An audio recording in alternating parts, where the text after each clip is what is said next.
Tristen, welcome back, man. Happy New Year, and I hope you had a lovely holiday season. It was very, very nice. It would have been nice if the news had been a little slower, if the news had taken a holiday as well. But that aside, it was very, very nice. I hope yours was too.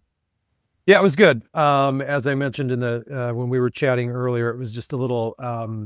It was weird with the the the eve and the holiday itself, like a Wednesday, Thursday. It was just like there was like 4 weekends packed in, or 6 weekends or something packed into 2 weeks. I was very glad to get back to some structure last week. But yeah, I mean, at least they waited until the new year, I guess, until they literally launched military actions.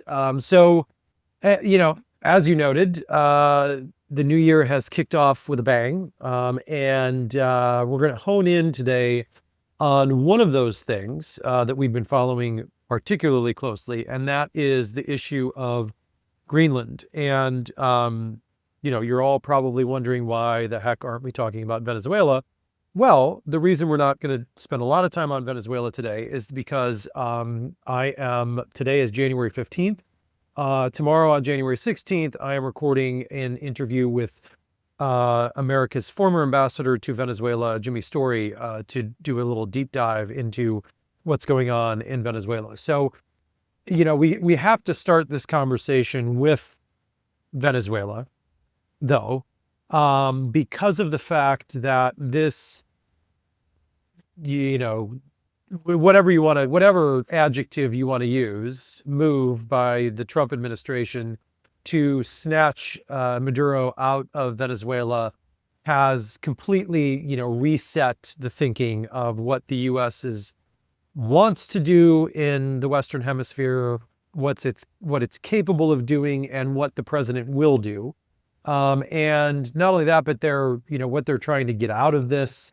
And with that, came this re-look at something they've talked about in the past, which is Greenland. And this has put a focus back on Greenland, and has sort of immediately moved, like the day after the Venezuela action, to discussing Greenland and that being a major target of the United States, and has put that all over the front page of everything that's going on. So, I'm going to interview Jimmy tomorrow about Venezuela, but real quick, before we move on to more specifics about the Greenland issue, would just, love to get your initial thoughts on that. What did you, when you woke up? Well, I don't know, you're ahead of us, so you were, whatever. When you got the news. Yeah, when I got the news. Yeah. What were your thoughts on that?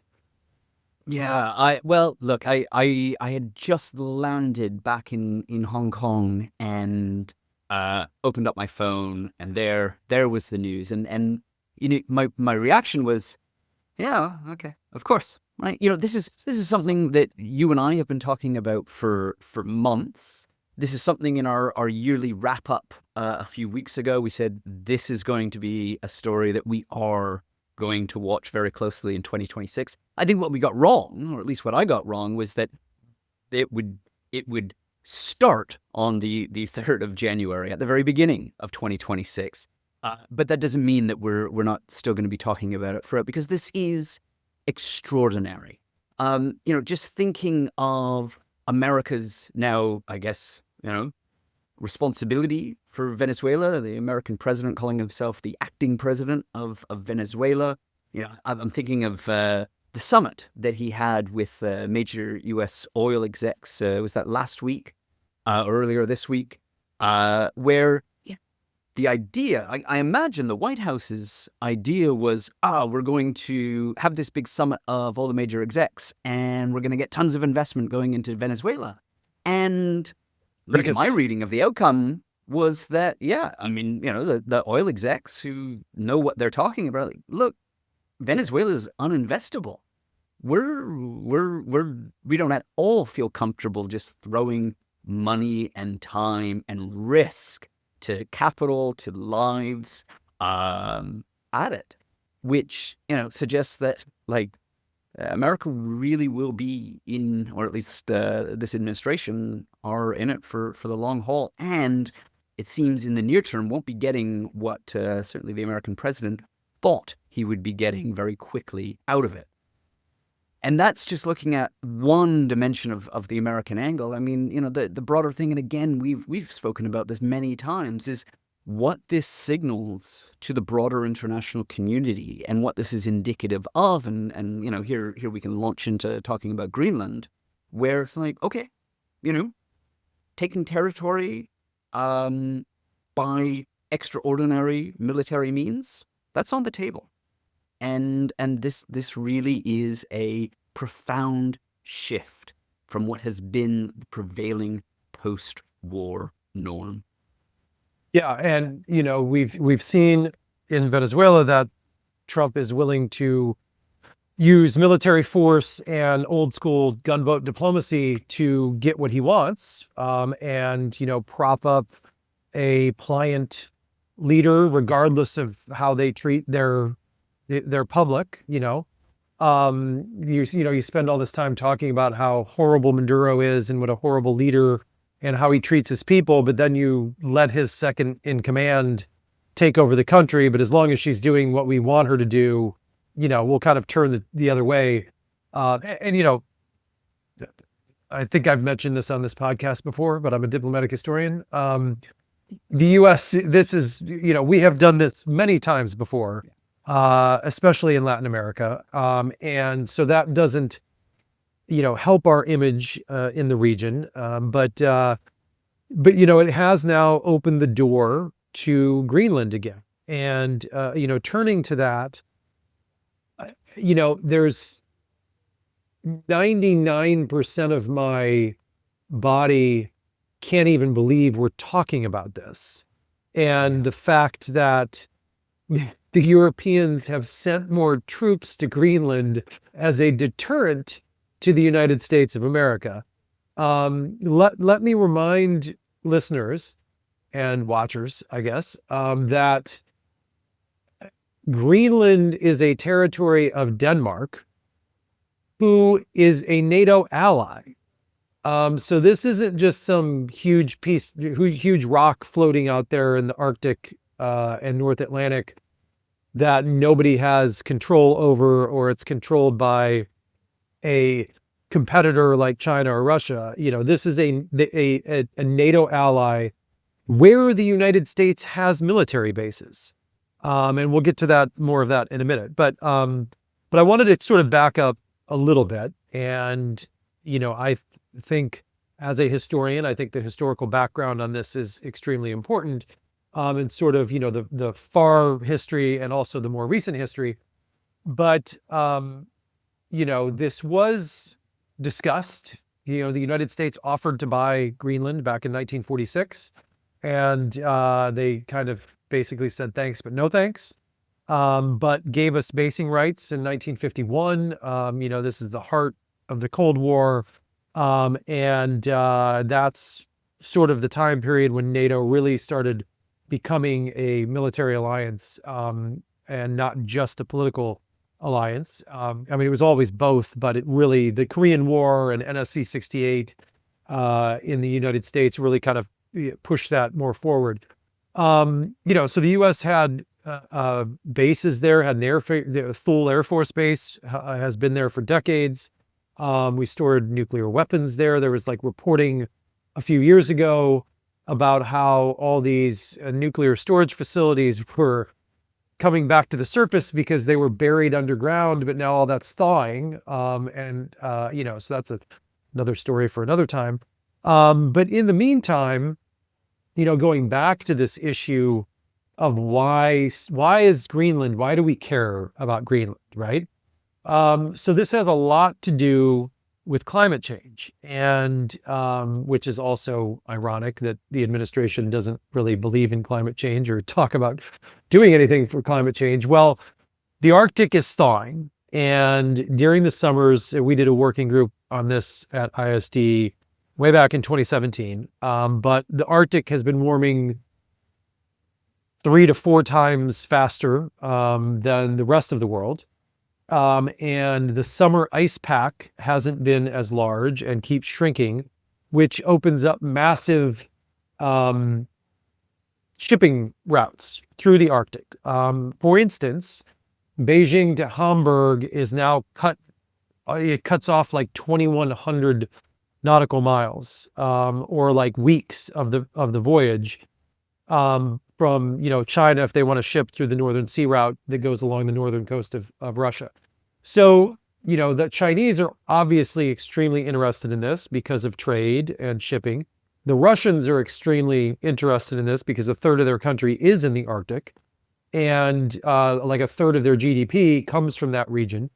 So, obviously Greenland then becomes something that is interesting and in play, coupled with the fact that they have a lot of critical minerals, which also has been a major focus of this administration. And all of this has sort of led to, and the Russians have been doing more in the Arctic. The Chinese have come out with an Arctic Belt and Road strategy. At one point a few years ago, the U.S. Actually had to step in, the Department of Defense, and purchase an airport in Greenland because the Chinese were interested in doing so, but we stepped in to make sure they weren't able to do that. But the fact remains that Greenland is not crawling with Chinese and Russian ships or personnel or anything like that. They are much more active in the region. Well, again, the Russians, a third of their territory is in the Arctic. So Russians being active in the Arctic isn't surprising.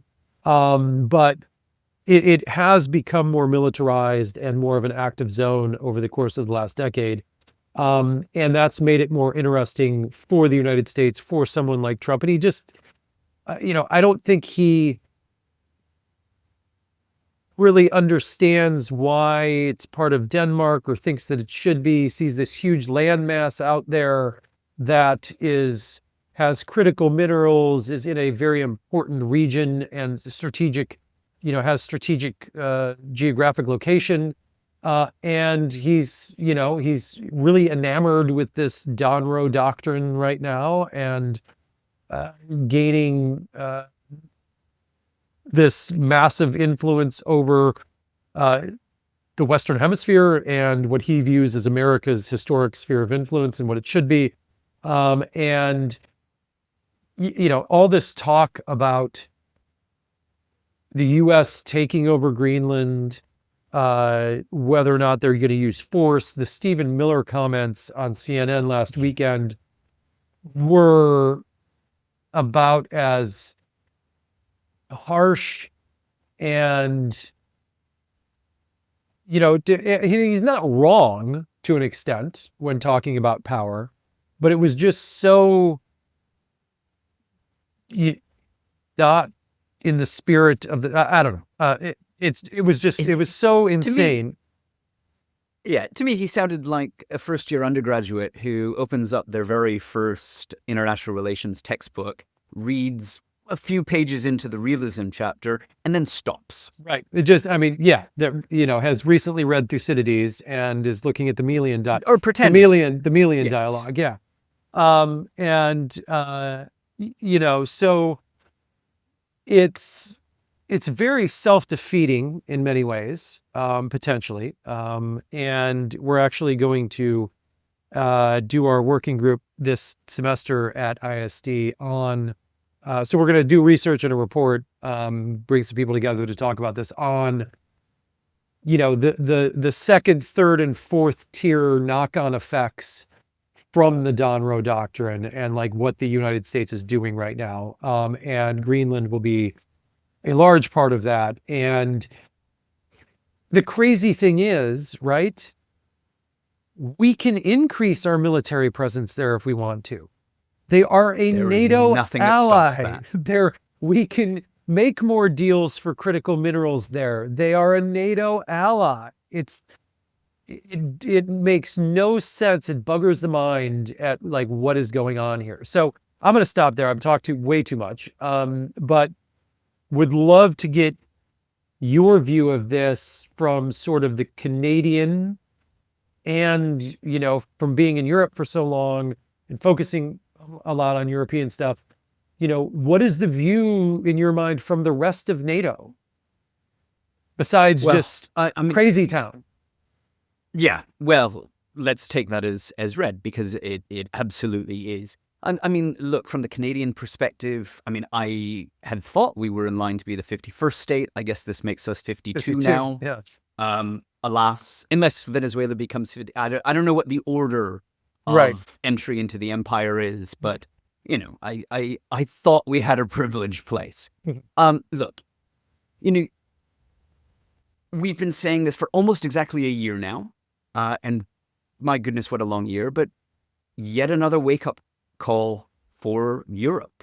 Not that we needed another, but here we are. I in prepping for this episode, I had the exact same sort of feeling that you relayed, which is like, I can't believe we're talking about this. I can't believe that these are the facts, that Europe is sending troops as a deterrent, not deterrent force, but as a deterrent to some sort of American aggression against a NATO ally. It's incredible. The Danish prime minister said in no uncertain terms that if the U.S. were to take Greenland, if they were to move in imposition, it would spell the end of NATO. And it's hard to imagine how it couldn't possibly spell the end of NATO. But what I mean, the Article 5 would what be I think called against the United States. I mean, it's yeah. But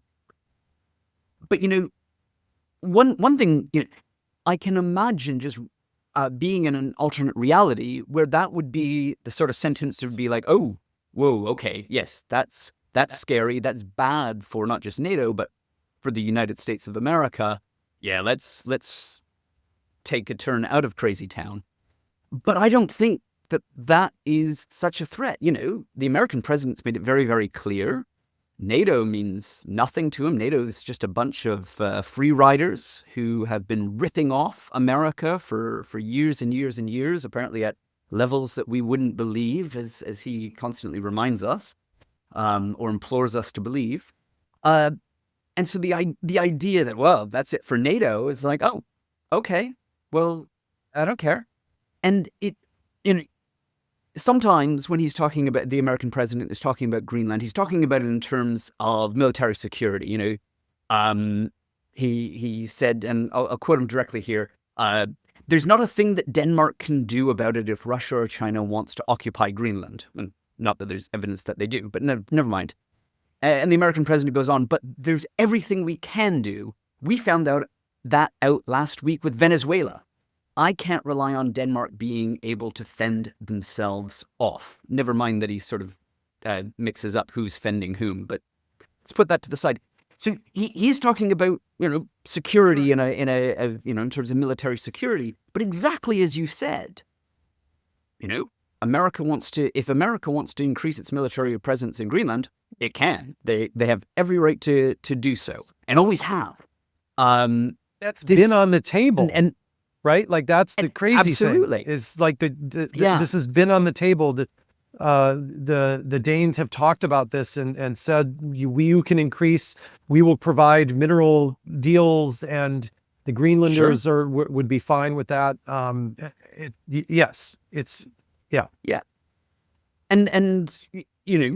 with the minerals, I mean, I'm not sure that the American president is aware of just how difficult it is to engage in mineral extraction in the North Atlantic and High Arctic and in Greenland in particular. But again, never mind that. All of these things are on the table. That we are deep in crazy town suggests that a lot of the explanation behind it is searching for a reasonable explanation for unreasonable actions is not the route to go down. And, I do think you saying, him being enamored with the idea of the Don Rowe doctrine. I mean, look, this is a man who sees the world as a grubby real estate developer. He looks at a map, he sees a large chunk of it in a, in the Mercator projection anyway, and goes, yeah, I want that. And I think in many ways that has as much, if not more, to do with anything that's really driving this. It's like, well, yeah, I wanna look. I got us the Gulf of America January last year. I'm going to color in another little bit on the map in the Stars and Stripes this January. It is really disconcerting. And just to wrap this thought up, from the European perspective, there's not much of anything that Europe can do. Sure, look, it's unbelievable that Europe is sending troops to Greenland as a deterrent force, but doesn't really matter because it's not I mean, again, thinking of Stephen Miller and what he said, it's not like anybody's going to fight for Greenland. It's not like they're going to take on the American army. And this is true. I think he's right. I think he's somebody who it makes me quite afraid is anywhere near power. But I think he's right about that. Yeah. But I guess what I'm trying to say in a too roundabout way is negotiation. It seems to me can't possibly go anywhere, at least right now, because again, all these options are on the table, and the Americans are like, no, we just want to have that. Yeah. Right. It's not like, thanks for access, or sure, we'll take some of your very precious minerals and rocks and things, but no, it's like, no, we want this as ours. Yeah. Yeah, I think, it's also very telling when you look at who's involved in this on the American side, right? You've got Stephen Miller coming out saying things. J.D. Vance was in the meeting today, was sort of a late add to the consternation, I think, of the Danish and Greenland folks that went to the meeting. But it's, it's important to remember that, Vance is very much the one that has been talking about the, what was the term in the National Security Council? The backsliding of European, you know what I'm trying to say. The cultural. He is the anti European, yes. or the anti multicultural Europe ideologue in the administration. Right. And he seems to be sort of taking a major role. That's where you've seen him most in Europe. Yes. You remember back in February or March, him and his wife went to Greenland. Indeed. And, so he's playing a major role in that, which doesn't bode well, right? Because as you noted, the foreign minister's comments about if the United States did that and went to militarily into Greenland, that would spell the end of NATO. Well, Vance would probably be great. This is you've done our work for us. Right. You're right. We can come in through the back door and get us out of NATO by doing this. So I don't know. They did meet today. Yesterday. The Danish foreign minister and the foreign minister of Greenland. Right. And with Vance and Rubio. Nothing shifted, nothing changed. The U.S. held firm on their position. The one thing that came out of this was, at least if you want to try to find positives, was the idea that they would have high-level sort of reoccurring meetings about this topic. It's better than having none, I guess. But I don't, I'm not going to try to pull something out of my rear end on this when I have no idea where this goes, right? It's, I mean, I could literally see a world where he does send U.S. troops and into Greenland. I mean, it's not going to happen anytime soon because we don't, he'd want to marshal a major flotilla and force to do that. And they're busy at the moment. Right. It's, but on the other side, I could also see a world where he continues to pressure and, say these sorts of things. Folks in the administration say these sorts of things, but then he takes what's been on the table for a year with increased U.S. military presence and mineral deals and things of that nature, and basically tries to sell it as like, well, we run it just like we run Venezuela. And, kind of says it's, we're not there occupying it and taking it over as a territory of the United States, but we run it. And sort of like, we're the ones in charge. It doesn't matter, so I could see that as well. And him then selling that as some major win that the United States now controls Greenland. And that may be the only off ramp here, right? And like, let's think of the tariff policy. I was right, like thinking the same exact. It's the exact same play. Right, you're doing all of this to get something you could have gotten all along without it. That's right. And yeah, so yeah. I mean, we'll continue following this. Obviously, we have something we talk absolutely about. will. Yeah. One thing that I just quickly wanted to get your thoughts on is and it seems to me that the way in which the American president and Stephen Miller, the deputy White House chief of staff, is talking about Greenland in this very realist, might makes right sort of profoundly heteromasculinist language. The idea that it's like, look, we're the big power. We will take this territory, and we have a right to it because we are the big power. The way, if we take this as just another little data point, not that we need one, and use it to analyze, well, what's the likely outcome for Ukraine? That doesn't bode well, right? No.